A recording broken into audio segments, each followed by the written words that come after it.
about my sweat equity? Sweat equity. Sweat equity. My sweat equity. My sweat equity.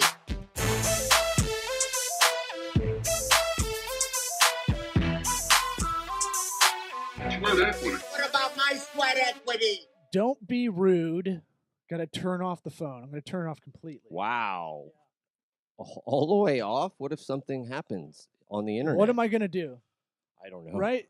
I'm getting a lot of this. This reminded me, I wanted to talk about, let's talk about text behavior, phone behavior, and kind of the neediness of everybody in the business world. Let's talk about it. Well, I mean, first off, we're not that good at communicators as we think we are. No.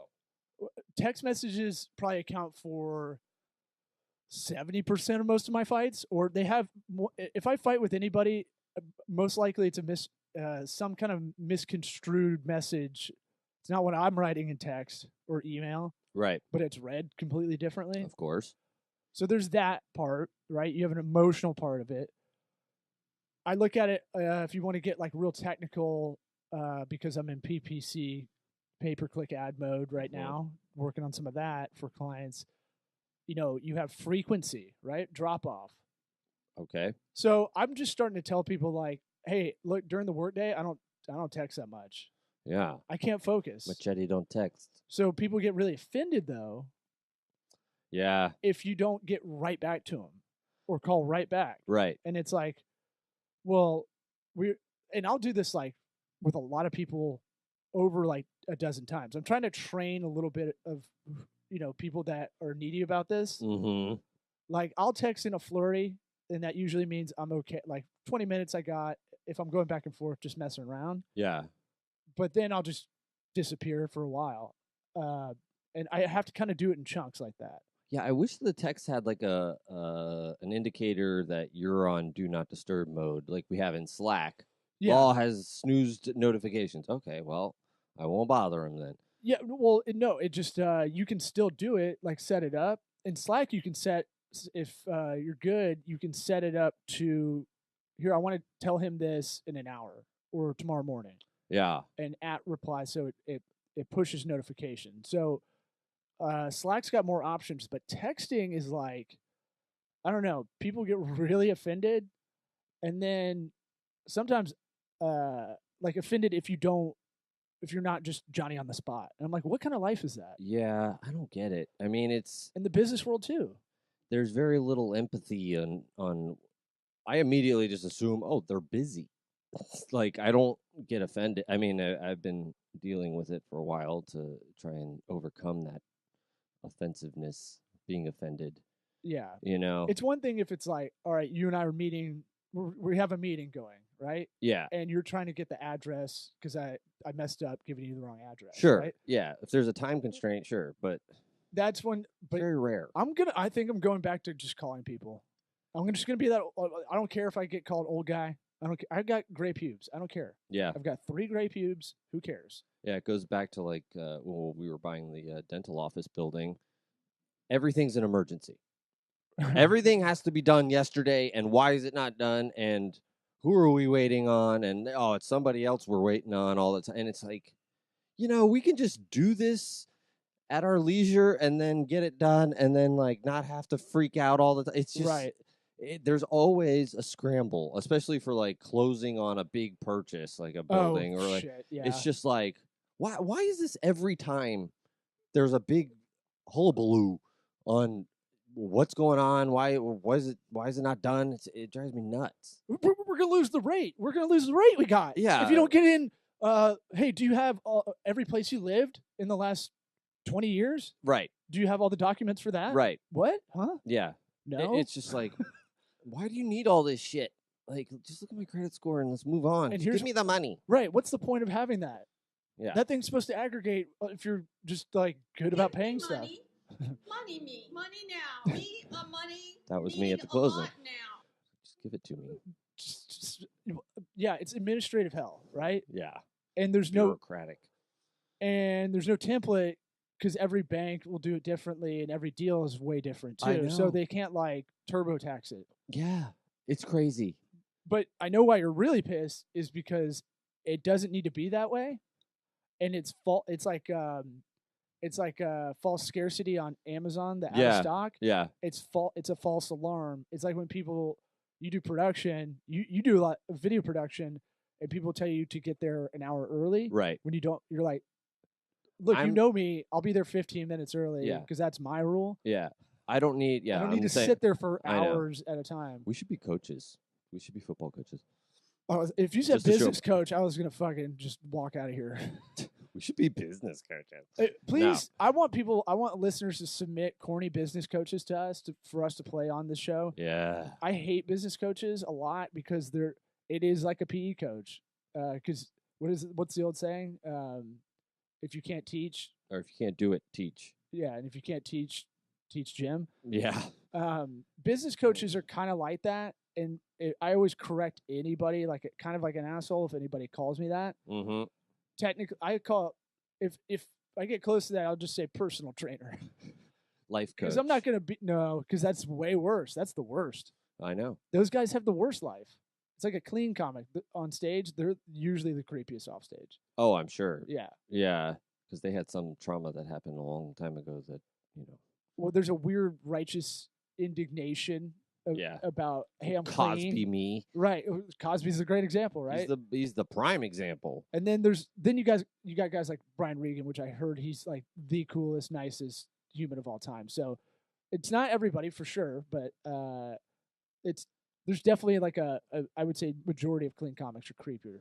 Oh, yeah, that's interesting. I don't know enough off stage to know Those the church difference. comics, those guys are like God. power trip everywhere kind of thing. Oh, jeez. Yeah. Jesus complex.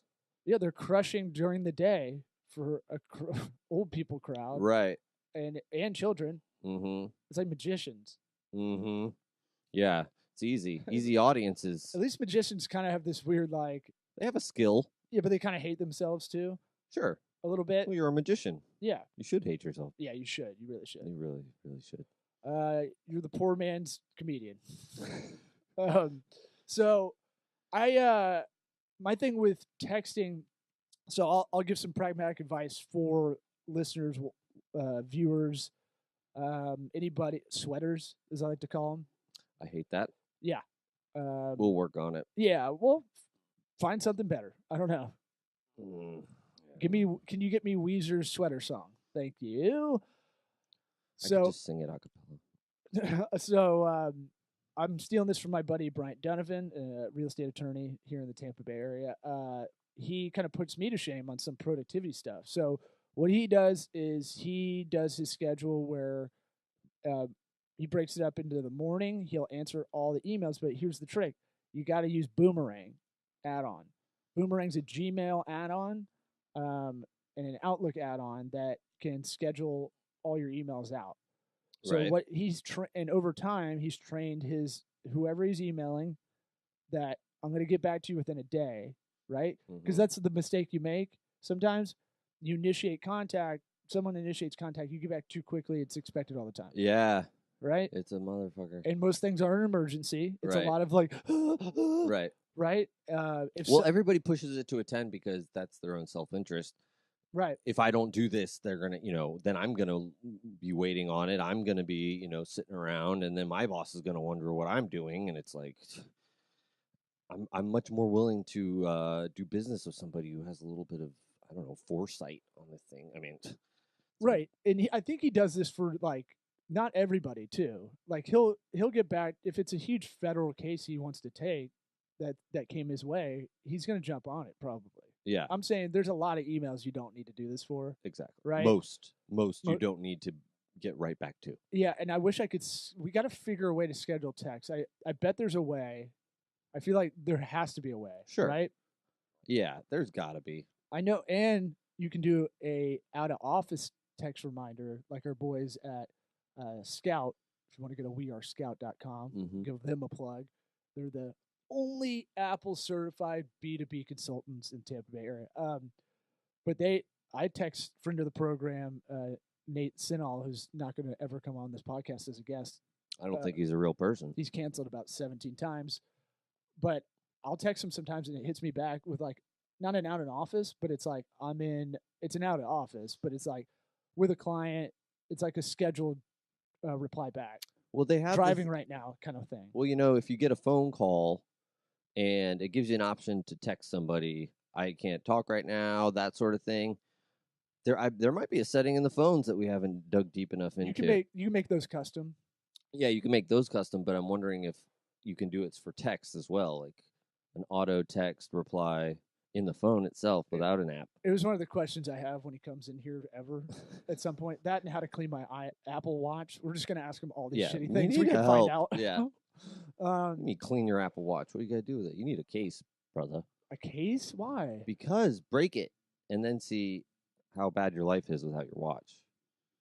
Man, I don't want to have a case on it, though. But you don't go around hitting your arm on stuff all the time? No, I'm not a chick. I don't run into doorways. Yeah, me neither. I don't do that either. Run into doorways and go, ow, and then you laugh, and they're like, I don't go, why? ow. I don't do that. No, I but say, that's a chick move no one talks about.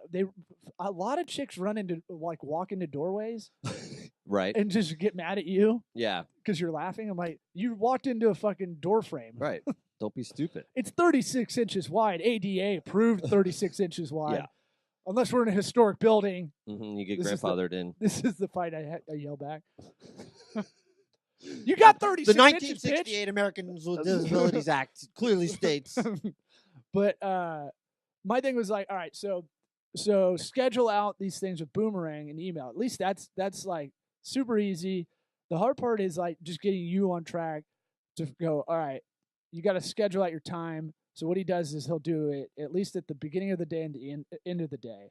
So before the doors open for because he owns the firm, Right. Probably at like 7, he's just shooting out emails, but he's in a practice of not just firing them out, but it adds a send later button, and you can push it out when you want it to go out. That's good. I've been doing it for follow-ups because my follow-up game was getting really poor, and so I started going, all right, just do a chunk of follow-ups on a Sunday, just to get back in the game of the routine of doing that, and then I've scheduled some for like weeks ahead. A lot of people for us, it takes a while for us to kind of get with them, or they'll say, hey, let's circle back in 3 weeks because we got to get something together, our marketing budget together or something. And so it's like, okay, well, I'll make the reminder I'll do it right then, schedule that out. Hey, are we good this week? What's going on? Yeah, that's a good habit to get into. Yeah. If just that admin time, like build it in this time on a Sunday, whatever, that's what I'm doing. It's just so hard. Like, and do it until here's the game. Incentivize yourself like I'm doing right now is I do it until I don't have to do it anymore. Yeah. On a Sunday, right? So I have Sundays, I don't have my kids. I have a big window to catch up on a lot of stuff where no one's calling. It kind of sucks, to be honest. Just because you're used to Sundays being like, just those days are over, man. I'm gonna rest. Yeah. Well, look, I get in here Saturday nights too. I'm saying like, there is a weird thing where it's hard for me to work on a Saturday night, no matter what. Yeah. So like last Saturday, I came in here. I was like, let me just clean up some of this stuff in here in the office. At least I did something because I wasn't doing anything that night anyway. And we came in early as shit Sunday morning to record. Yeah. But I was like, come in here, do something productive. It doesn't have to be sitting down at the computer. There's something like I can't. It's hard for me to really, really focus, no matter how much study drugs are available. Yeah, you've got FOMO. A little bit, but without knowing it. But it's not like I've had directly. You're not missing out on anything specific. Yeah, I don't want to do anything. Yeah. You do. That's another thing you really should have to build in. It's like, I know you and we have a problem where it's like, if I have a minute, I'm doing something productive. Well, to take a step back and sit there and say, I'm going to do nothing. Yeah, there's mindfulness. It's nearly impossible. Well, where we're at least. That's digital. That's also having young kids, because you're kind of like your schedule's just kind of always crazy. Yeah, when you're a dad, you always have a job to do. There's always something to clean up or improve upon. You know what my number one job is? What? Being a father. Yep. Me too. I want to slap any dude I hear tell me that. I've heard it in real life. Good to know. It's not like a NBC, the more you know, something. Yeah. No, yeah. Even though I do most everything around the house, I don't admit to it. I wouldn't be like, I'm a homemaker. If anybody's making that house, it's me, but like I ain't bragging about it. Yeah. that, and also I hear that as like, because you're a dude. I hear that as you built your house. I'm a home builder. No, you make your house, Right. But if a chick says it, this is look, I'm gender biased, Yes. Which, but I am which gender. I'm gender fluid too. Right. I We like- could clean up I'm all bo- this gender fluid all over. Yeah, this table's nasty. Yo. What's been going on in here? But so that's the advice to kind of, because I'm getting a lot. I just put my phone on do not disturb a lot now, and just Yeah, tell me too. I add a couple people to the favorites so they can break through. You're one of them, and not Damn right, I better be. well. We got Every time I call you, it's an emergency. well, we don't really call each other that much anyway. So So we're it gonna is kind of true. we're gonna see each other. So it's like that's how I want to get. Like, if you don't live in this area, I'll call you. I'll talk to you for a while. Otherwise, I think I'm gonna go old school and like make the phone call short even, and just talk to people and go, hey, let's meet in person. And just I don't want to talk on the phone. Yeah. Maybe we should start writing letters. Maybe carrier pigeon. Yeah. I've- That's or- good. That's or- good. That's or a good just idea. a little altruistic communication, message in a bottle. Mm, You ever gotten one of those? yeah. All the time. What did it say? It said, "Throw me in the garbage because I'm a bottle, and Oh, quit picking up trash off the side of the road." so the writer put a message in a bottle. Very meta. Oh, maybe he didn't have a trash can on whatever island he Yeah. was stuck Can on. you throw this away for me? That's Hmm. what it said. It was very all that time Sorry. to put a message I in a know bottle. we're gonna do improv message in a bottle shtick. God damn, those groundlings classes paying off. Speaking of The Price is Right, Horn. What? You watched The Perfect Bid. Oh yeah, that's the Price is Right documentary on Netflix about the guy who Let me ask you, did it show up on your stuff? Like as like something you should- recommended. Yeah. Yes, it did. Okay. I'm always interested in what gets pushed to like everybody's account. Yeah. You seem kind of nerdy. You might be into this. Well, yeah, I've accidentally logged in yours when it's been in here, logged in one of the TVs or something, and I'm like, huh? I'm like, there's not as much kid stuff because you've separated your accounts. Yeah. Which Do is it now. smart. Yeah, I do need it. to do that, but I keep forgetting. That's like, that's on my list, like digitally organizing or Dropbox folders. Yeah. Like, Also needs to be done. I know, but it's just like, I'll Yeah, get to it. It's bottom of the list. I know. It's important, not urgent. Yeah. Eisenhower Matrix, son. All right. And, no, the documentary is the guy. It's a man who was like a computer nerd, and he started to realize that the prices that they would use the same products over and over and over again, and he started to he built like a database of all the prices of all the products, and and a computer program to like have him test himself on the prices. It would be like, oh, you have this many left. Keep going. Like, what's the price of this? You have this many left. 3,000 or whatever it was. Yeah, we're talking computer program before Word came out. He made his own like Word docs or Excel spreadsheet program. Yeah. Like video game, like floppy disk style. look. Yes. You know, Yeah. like DOS. Yeah. Uh, Black screen, green letters. so basically he starts watching it. One thing that was interesting, he starts watching it like everybody watches The Price is Right. He was homesick, hmm right? But Yeah. Dane Cook, I love the Dane Cook bit about it. You're What just is like, it? I forget the whole bit, but it was just like, hey, look, I wouldn't do it justice even if I knew it 100%. You could never live up to Dane Cook. I love Dane Cook. I Yes. don't care. I'm Whoa. unabashed about it. Yeah, Wow. I don't give a Who shit. says I love Dane Cook? I've still? totally flipped around. Larry the Cable Guy, like him too. Yeah, here I Well, am. I like it all, baby. A lot of these guys, when you hear them on a podcast, usually, and you hear their actual personality, you're like, oh, that's a Yeah. nice guy. I've heard Dane on Your Mom's House and Burt Cass lately, and I was like, yeah, why is it, a lot of people hate him? I mean, he did go up a notch in my book when he showed up on Louis, the Louis Right. C.K. show on FX, and Yeah. they talked about, they had a scene where they talked about Dane Cook stealing his joke about an itchy asshole, Dane Crook. Dane Crook. That's or Carlos Menstelia. That's good. Yeah, He's legit, though. yeah, no, he's legit. His name's Ned. Is it in real life? His name is Ned. Yeah, he's Carlos like Mencia. half German. Ugh, he's the worst. Yeah, Anyway, but- anyways, Gabriel Iglesias is the best, by the way. He probably sells out more than anybody. No one knows it. What's it called? Perfect Bid documentary.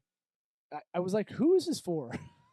I know. Why was this made? And then you and I both watched it without really talking about it. We just voluntarily watched it separately. I threw it in Slack under our like topics for the show kind of thing because I'm trying to get better about that. But I guess you didn't see it because I watched it Tuesday night or Monday night while I was working on some ad campaigns because I felt like, this is right that kind of wheelhouse. Yeah. Rod Roddy, shout out to Rod Roddy, total G.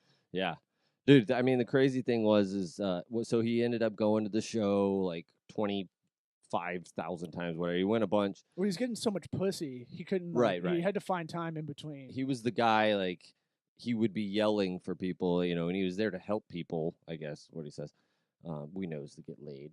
Yeah. He was trying to hook up with one of the Holly? the prize girls. But dude, the part where they had the showcase showdown, he was like They're called Bob's Beauties. Barker's Beauties. Damn it. Get it right.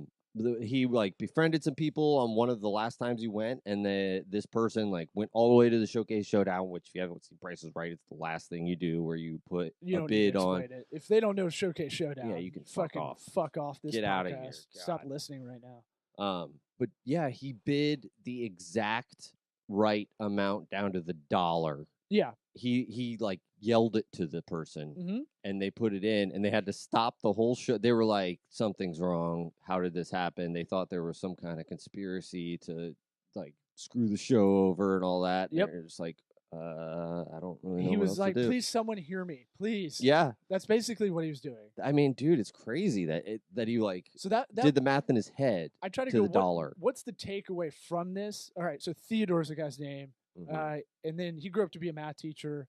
If you put it together, you're kind of like, this guy's probably on the spectrum a little bit. Yeah.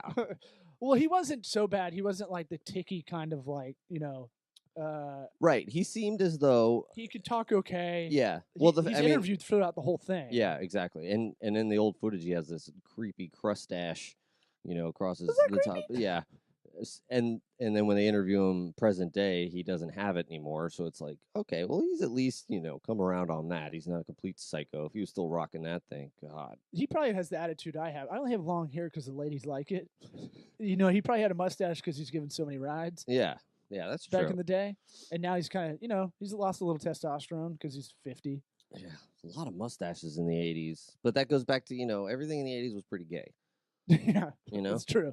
That Well, is, I even mean, the straight guys were like, I guess a girl mustache. I don't know. yeah. I always point to the football belly shirt. Right. That's a cutoff. Yeah. It's a cutoff sleeve, cutoff belly Yeah. shirt that Right. you would wear when you don't have pads on. Yeah, exactly. Yeah. Mesh that thing up. Put it in mesh instead of cotton. I remember. Now we're really Yeah, talking. exactly. Now we're really talking to party. Oh, yeah. So I try to take something out of it that Did you come in it? Haven't heard that one in a while. that he what's it called? My thing about him giving out the prices to the people next to him when he didn't get picked, to me that's a story of. I was talking with friends the other night too, and they were worried I'm still kind of scattered from all divorce stuff and all this stuff, and I was like, no, it's still I'm trying to catch y'all up. Hadn't seen y'all in a while, and Divorce. yeah, and so, well, yeah, the boat horn played in the background, but that was just coincidence. And they were just worried I was so scattered because I was trying to catch them up, and I was like, no. And they're like, then after we were talking, they're like, if I feel like you have what you're working on here in this office, it sounds like you're getting it slowly done. All these like theories we've been working on, all the planning, all the reboot stuff we're doing right now. Mm-hmm. It's hard to explain to someone who's not in it, right? Yeah. And so part of these things were like, you want to have this ready to go to be heard, essentially. Right. Hey, I have this idea. I know it works. Mm-hmm. I just have to figure it out. It's not going to happen overnight. It's like text message. I don't care about the instant gratification of sending that back to someone. Like Yeah. I'll do it when I need to do it, but I got to work. Right. Ironically, on this. Yeah. And so it felt like The Big Short with Michael Byrne, I think was the guy's name, played by Christian Bale in the movie, who like knew these credit default swaps were garbage and they should short all of that, even when they were losing money. Yeah. You know, if you remember the movies, like they lost so much in that fund, and then 2007, 2008 came around, and they're like rich as shit now. Yeah. And he was going against the grain, and it's like, what's that thing about staying with it when no one else really gets it? Yeah. And so Theodore gets on the show, right? Yep. And so he literally goes 25 times or something like that. Yeah. And so where's the line between crazy and I know the truth, Yeah. right? See, I thought you were going to talk about when you actually got picked to be on the show, because he played the punch hole game. Oh, I don't remember. I was So kind of half and half on watching it. it's basically one of those games. You punch something, a hole in a wall, and you pull out the prize, and it's like, okay, It's a domestic violence game. yes, It's women's faces on these right, like paper mache. yeah. Then you got to go and patch it back up afterwards. Mm-hmm. Yeah, Cops come. It's Yeah. a weird Price is Right game. Yeah. I'm glad they changed that. yeah. But I forget how the game went. But it was basically like, Hole in one. it was like, hey, you can either stop now and get your $1,000, or you can keep going and Oh. shoot for thing. And like everybody tell him to keep going on that, you know. He knew Whereas keep going in our reference is to stay put. But you know what I'm saying? it's Like probability though. He knew the exact probability because Yeah. he had empirical evidence he created that no one else had, and he knew that's how he knew all the prices. right. The part we're forgetting to summarize what he was doing was like he spent every day he would record the show, and then he kept a spreadsheet, a handmade spreadsheet, and over time made that into a program, and then learned the math. Yeah. But like he in that moment was going against the grain. Right. Because everybody wants you to go for the big bucks, you know, they don't want you to just pussy out. But he did the math in his head and just sat on $1,000. Right. He knew He the didn't truth. win the big spinny thing, and then that was it. That was his career on Price is Right. And once you go once, at that time you couldn't go back. Oh, really? Yeah, if you got on the show, you Oh. couldn't get back on it. I'm surprised he didn't like change his name legally or something Right. to do it. I mean, Yeah. you go that much. Oh, I know. didn't. I guess I missed the ending part while I was working or something. But that's so he did all that. He won a lot of people money because there's one chick that won everything that he hugs in the end Yeah, of the show, yeah. and she won a bunch of stuff because he was telling her all this stuff. Well, the guy who guessed it exactly, who he yelled the price down to the very dollar, Mm-hmm. that caused this big controversy. That guy was like, I did it all by myself. He didn't give him any credit. Oh, He yeah. was just like, I did it by myself. I That's did my right. homework. That's right, yeah. And it's like, dude. And then the Price is Right tried to like sue him or something. I or, don't like, know. go after him Oh, I didn't. for knowing like inside information. Oh, Oh, dude, game shows since Quiz Show, if you've ever seen that movie, yeah. game shows are like locked down tight legally. So by the time he gets on, it's the 90s or maybe even the aughts, and like definitely they It was Drew Carey hosting it. That Yeah, tells yeah. you. So it So wasn't. 7, yeah. It wasn't Bob Barker anymore. Mm-hmm. Who- So Bob Barker not looking very good. no, God, that How was old my is he? that was one of my notes. 140? It was like, but we should get some pin mics in here. That would be fun. I you know, do want one. I want a 3-footer. Maybe we should make a game show in here somehow, or at least a bit Oh. of some sort. I'd like to do that. Yeah, me too. Ooh, Plinko board. We should just make that. I've been wanting to do that anyway. That's way harder. A Plinko shot board is what I wanted to make in college. You put Oh. shots at the bottom, Oh, gross. Yeah, I like it. but the novelty of doing that at a party, you're Yeah. definitely hitting that Yeah. hard. So yeah, or and you'll then- be expected to be the party planner for the rest of your life. yeah, He's so good with the games and things, you know. yeah. Can we? Well, you don't need to come. Can I borrow your Plinko? Yeah. Can you drive it over? Drinko. That's good. This is these. I don't know why these ideas are so good and they just get buried in the back of my head. Well, the Plinko, it's a lot of work. It's to not make it. really. It's not really. When you're college, when I was in Auburn, you don't have anything to do. But You still What's- didn't do it. I didn't do it. No, I was pretty. Other than getting into business classes and doing well, I was pretty lazy. So there's a lot of stuff with that. It's a good documentary to think about pricing. I thought a lot about pricing that I'm kind of working out for our advisory agency of Tocobaga, because it has a lot to do with demand market pricing and how if it's similar over time, it just becomes what it is. Pricing is really tough to teach, and it's really tough to understand because the reason he could get so good at guessing it is because he knew within like a 99%. I'm not going to get into statistics because it'll fucking bore the shit out of everybody, but he could get a right.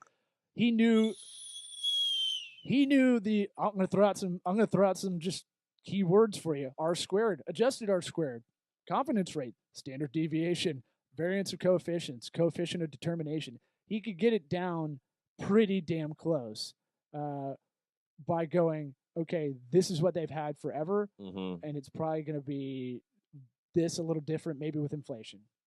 Did he do that? Was he doing the?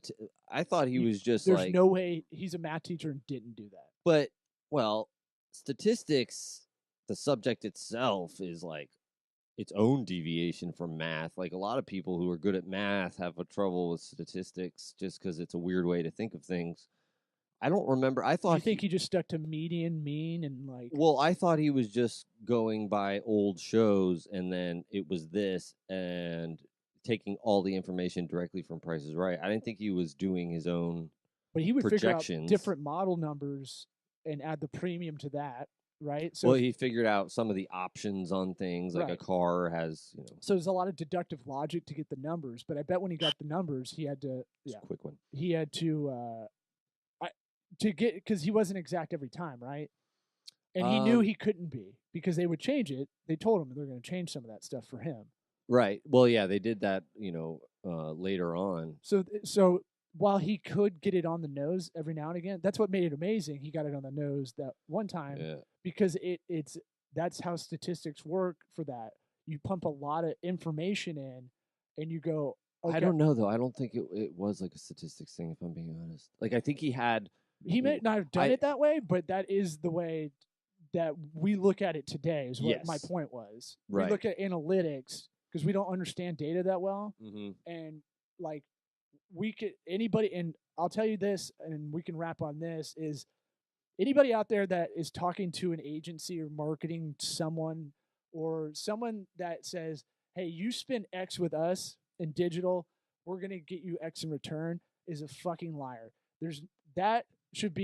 That's why statistics play an important part, because they can go, we can, but nothing's absolute. Nothing's deterministic in return on investment. Yeah. No, otherwise, it wouldn't have the return. Yeah, you have to can't have risk. predict it. You can't predict every single person's actions. Like you're not going to be able to predict it exactly. Right. To throw a guarantee on it's stupid. Right. Even if you have empirical evidence forever, like Google has a dynamic pricing model where it pulls in all this fucking all this supply and demand over thousands and thousands of transactions.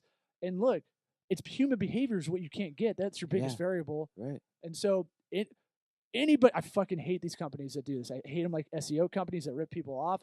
I hate them like fucking website developers that don't know shit anymore. They rip fucking small business owners off. They hijack their goddamn site. The next one over that I hate the most, maybe in the power rankings, the hate list of power rankings, right next to fucking LSU for me, is the goddamn marketing agencies that go, hey, we're going to get you this much because you're spending this much with us. Fuck them forever. Yep, that's true. It's stupid. It's a dumb idea to try to guarantee that I'll stuff. probably hate all next episode. Yeah, okay. Well. What about my sweat equity? Thanks for listening. SweatEquityPod.com. Sweat equity. My sweat equity. My sweat equity.